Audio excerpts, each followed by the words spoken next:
Elementary school wasn't too bad for my own personal experiences. And I think a lot of times with other things I've observed, it was a lot of just unknown things that people would talk about one another, or when people would start changing as far as like physical appearances are concerned.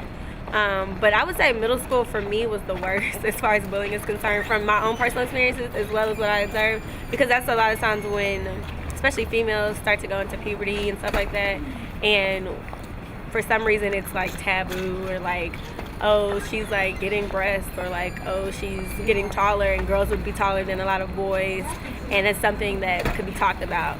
But I would say also with things that I observed, a lot of it had to do with like physical appearances.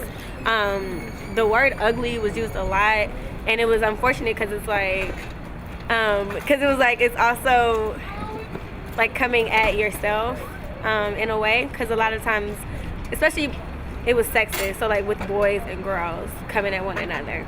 And so it was really unfortunate actually. Middle school was horrible. And how did it impact you with your social and academic? Yeah, I mean, I think it impacted me more with self-esteem than anything. I mean, my academics, I mean, that was separate to me.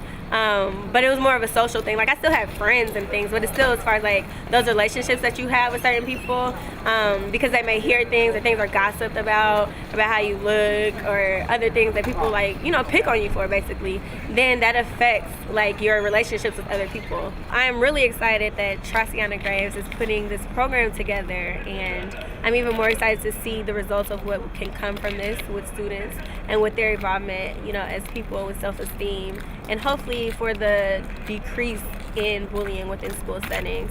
So I'm very much in support of this and very much excited to see what can come of it.